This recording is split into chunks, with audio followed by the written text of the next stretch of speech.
नमस्कार, जय हिंद दोस्तों। स्वागत है आप सभी का प्रेप आईएएस पर। तो आज हम बात करने वाले हैं स्पेस टूरिज्म के बारे में कि स्पेस टूरिज्म होता क्या है, क्या चैलेंजेस होंगे, क्या बेनिफिट्स होंगे, न्यूज निकल के कहां से आई है उसको देखेंगे और भारत का क्या एस्पेक्ट है, क्या रोल है इसमें। तो इन सारी चीजों पर हम चर्चा करने वाले हैं। बहुत ही अच्छा टॉपिक है, GS3 में आपका कवर होगा ये साइंस एंड टेक वाले पोर्शन में मेंस के पॉइंट ऑफ व्यू से, और प्रीलिम्स में भी क्वेश्चन पूछे जा सकते हैं। रिचर्ड ब्रांसन ने अभी हाल ही में एक स्पेस टूरिज्म कंडक्ट किया, जो कि अगर हम बात करें, इन्होंने न्यू मैक्सिको डेजर्ट से उड़ान भरी थी। 88 किलोमीटर की हाइट तक यहाँ पे ये उड़ान भरी गई। 88 किलोमीटर की हाइट तक जैसे ही पहुंचते हैं तो वहां पे एकदम से बॉडी का जो वेट है वो हमें फील नहीं होता है। बेसिकली आप बोल सकते हो वेटलेसनेस की कंडीशन वहां पे आ सकती है। 15 मिनट का ये पूरा सफर था, ऊपर जाना फिर वहां से आना। ये पूरी जो लेंथ थी 15 मिनट की थी, इतने में इन्होंने इसको फील किया। तो यहाँ पे हम ये बोल सकते हैं कि जो स्पेस का बिल्कुल एज है वहां से ये लौट के आ गए। ठीक है, मतलब आउटर स्पेस में ISS है, इंटरनेशनल स्पेस स्टेशन, वहां तक ये नहीं गए। वहां से उसके पहले ही 88 किलोमीटर से ये लौट के आ गए। इन सारी चीजों को अभी हम आगे देखते हैं। थोड़ा सा बात कर लेते हैं इस एस्पेक्ट पे जो इन्होंने फ्लाइट लिए। तो वर्जिन गैलेक्टिक करके यहाँ पे एक पैसेंजर रॉकेट था जिसके थ्रू ये यहाँ पे गए हुए। इनके साथ मिस सीरसा बंदला भी गई हुई थी, जो कि कल्पना चावला और सुनीता विलियम्स के पास थर्ड इंडियन है जिन्होंने स्पेस में कदम रखा। इसके अलावा एक भारतीय भी है, राकेश शर्मा, जो स्पेस में जा चुके होंगे। अगर आप यूपीएससी के अलावा कोई और प्लान भी होगा आपका SSC जैसे एग्जाम, उसमें ये हेल्पफुल रहेंगे। यहाँ पे अगर हम बात करें तो केवल ऐसा नहीं है कि यहाँ पे वर्जिन गैलेक्टिक ही इसमें एक्सप्लोर कर रही है, और भी बहुत सारी फर्म्स हैं अगर हम बात करें जो यहाँ पे स्पेस टूरिज्म में जा रही है। लेकिन उसके पहले अगर हम समझें कि स्पेस में जाने का मतलब क्या होता है और ये लोग कहां से लौट के आए अभी, तो देखो यहाँ पे एक ये लाइन है, ये लेयर्स आप सभी ने पढ़ी होंगी ज्योग्राफी में, ट्रोपोस्फेयर, स्फीयर, मेसोस्फीयर, थर्मोस्फीयर और एक्सोस्फीयर। तो जैसे ही आप मेसोस्फीयर के ऊपर निकलते हो, थर्मोस्फीयर, इन दोनों के बीच में और अर्थ मीन सरफेस से अगर हम बात करें तो लगभग 100 किलोमीटर ऊपर जाने पे हमें यहाँ पे एक पॉइंट मिलता है जिसपे हम लाइन ड्रॉ करते हैं। इसको बोला जाता है कार्मन लाइन। ये कार्मन लाइन रखी गई एक अमेरिकन इंजीनियर और फिजिसिस्ट थे इनके नाम पर। ठीक है, तो इन्होंने रफली यहाँ पे बताया था कि अर्थ के बाहर जहाँ पे एरोनॉटिकल फ्लाइट्स वगैरह उड़ सकती है तो वहां पे एक थिन एटमॉस्फेयर रहता है। तो वो एल्टीट्यूड इन्होंने जो कैलकुलेट किया था वो था 83.6 किलोमीटर। और अभी अगर हम बात करें तो फेडरेशन ऑफ एरोनॉटिक इंटरनेशनल यहाँ पे बताती है कि जो कार्मन लाइन है वो अर्थ मीन सी लेवल से 100 किलोमीटर ऊपर है। तो यहीं से ये लोग टच करके वापस आ गए। ठीक है, ये बेसिकली 88 किलोमीटर से टच करके वापस आ गए। तो आप ये बोल सकते हो कार्मन लाइन से ही ये लोग टच करके यहाँ पे क्या है, वापस आ गए हैं। स्पेस टूरिज्म की अगर हम बात करें तो स्पेस टूरिज्म क्या होता है, तो बेसिकली जो ह्यूमन बींग्स हैं उनको स्पेस में ले जाना, वहां पे ट्रेवल करा के लाना, उसको स्पेस टूरिज्म बोलते हैं। जैसे अभी आप किसी फॉरेन कंट्री में घूमने जाते हो तो उसको फॉरेन टूरिज्म बोलते हैं। हमारे यहाँ पे कोई विदेशी आते हैं तो हम उनको फॉरेन टूरिस्ट बोलते हैं। तो जैसे ही जब आप स्पेस में जाते हो तो उसको हम स्पेस टूरिज्म बोलते हैं। स्पेस टूरिज्म की अगर हम बात करें तो अभी तक क्या है, देखो जो एस्ट्रोनॉट्स थे वो स्पेस में जाते थे। तो अब बेसिकली जो नॉर्मल पर्सन है, जो नॉर्मल इंडिविजुअल्स है, जो एस्ट्रोनॉट नहीं है, उनको स्पेस में ले जाना, ठीक है, थ्रिलर एडवेंचर के पर्पस से, ना कि किसी साइंटिफिक पर्पस से। अभी 3 कंपनीज ऐसी हैं। एक तो वर्जिन गैलेक्टिक जिसकी अभी हम बात कर रहे हैं, जिसकी वजह से ये न्यूज निकल के आई है। इसके बाद blue origin, Jeff Bezos, Amazon जिनकी कंपनी है उनकी है ये। स्पेसएक्स, एलोन मस्क, बहुत नाम सुना होगा आप सभी ने। तो ये 3 कंपनीज ऐसा है जो स्पेस टूरिज्म में एक्सप्लोर कर रही है यहाँ पे। इसके पहले भी कोई टूरिस्ट गए हैं, तो आंसर है यस। तो इसके पहले डेनिस टिटो, जिन्होंने 2001 में $20 मिलियन पे किए थे। और उसके बाद रशिया का जो सोयूज स्पेस क्राफ्ट था वो इनको यहाँ पे इंटरनेशनल स्पेस स्टेशन पे लेके गया। इंटरनेशनल जो स्पेस स्टेशन है ISS, वो अलग डिफरेंट थिंग है। वो बनाया गया है 5 कंट्रीज ने मिलके। उसमें जापान भी है, उसमें USA भी है, उसमें रशिया भी है। वो वहां पे रिसर्च वगैरह कंडक्ट की जाती है। हमारे जो एस्ट्रोनॉट्स वगैरह रहते हैं वो वहां पे जाके रुकते हैं, स्टडी करते हैं। तो वहां पे ये गए, इन्होंने 8 दिन वहां पे बिताए। अब हाल ही में लेकिन ये 3 कंपनीज यहाँ पे सामने निकल के आई हैं जो इस तरीके के ट्रेवल करा रही हैं। देखो वर्जिन गैलेक्टिक की बात अगर हम बात करें तो इसने अभी किया। इसके पहले अगर हम बात करें तो जो जेफ बेजोस थे, इन्होंने भी प्लान किया हुआ है कि 20 जुलाई 2021 को ये अपना स्पेसक्राफ्ट भेजेंगे। 20 जुलाई 2021 ही क्यों चूज किया है, क्योंकि इस दिन 52nd एनिवर्सरी है जो अपोलो 11 मिशन था उसका।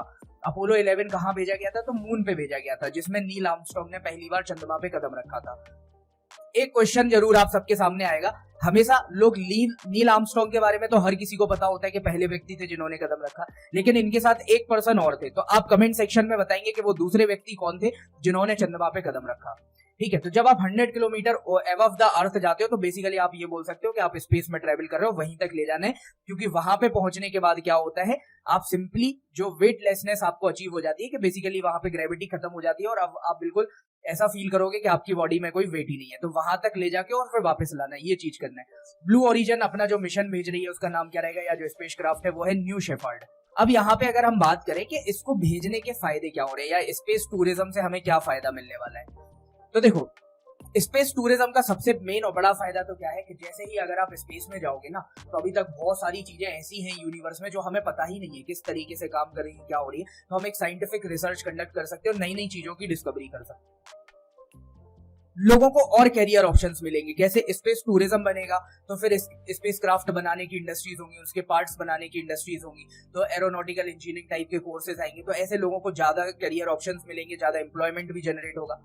फिर इसके बाद अभी आप देखो जो स्पेस है वो पूरे तरीके से, जैसे नासा हो गया, भारत में इसरो हो गया, इन तरीके की जो ऑर्गेनाइजेशन है अभी उनके कंट्रोल में हो। ये क्या है, पूरी गवर्नमेंट फंडेड ऑर्गेनाइजेशन है। तो एक टाइप से आप बोल सकते हो कि वर्ल्ड में जो अलग अलग गवर्नमेंट्स है उनकी मोनोपोली बनी हुई है यहाँ पे। तो अगर प्राइवेट सेक्टर स्पेस में जाएगा तो हेल्प मिलेगी इसमें।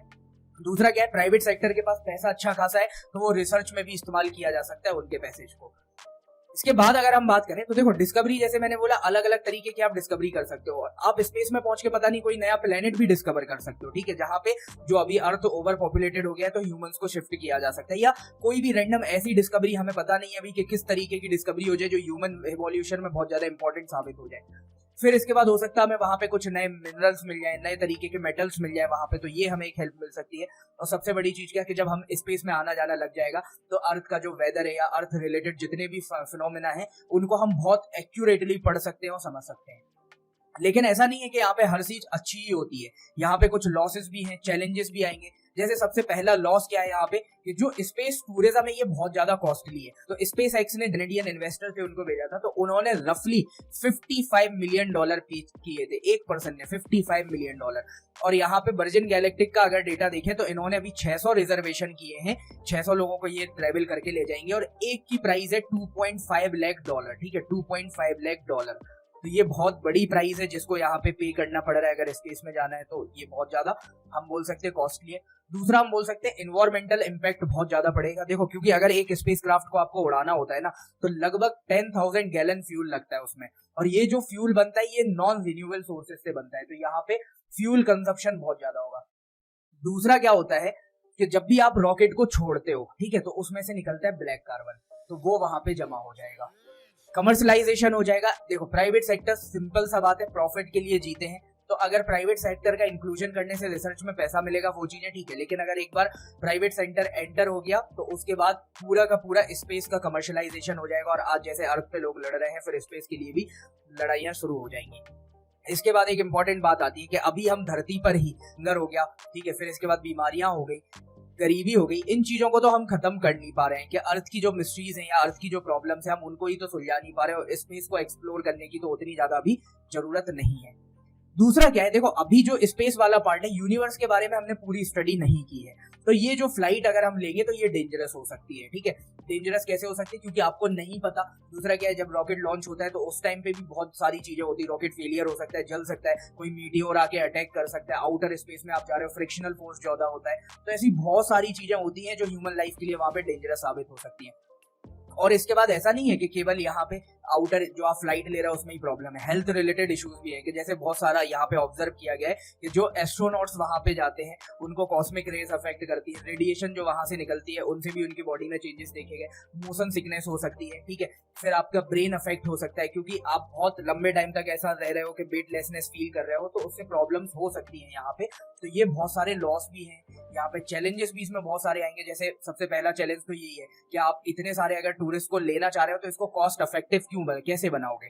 एक रिसर्च के हिसाब से प्रोजेक्टेड है यहाँ पे कि लगभग 2.4 मिलियन पीपल ऐसे हैं जो स्पेस टूरिज्म में इंटरेस्टेड है और जाना चाह रहे हैं। अभी ये जो बजट रखा गया है ना कि $2.5 लाख का, वो इसमें भी जाने में इंटरेस्टेड है। तो अब आप सोचो 2.4 मिलियन $2.5 लाख में जाने को तैयार है, तो अगर आप कॉस्ट इफेक्टिव बनाओगे तो ये फ्यूचर में बहुत अच्छा साबित हो सकता है। भारत के पॉइंट ऑफ व्यू से अगर हम बात करें तो भारत का आपको पता है कि हम कॉस्ट इफेक्टिव चीजें बनाने के लिए ही जाने जाते हैं, तो इसरो स्पेस टूरिज्म को अपनी इकोनॉमी को बूस्ट करने में और रिसर्च करने के लिए यूज कर सकता है।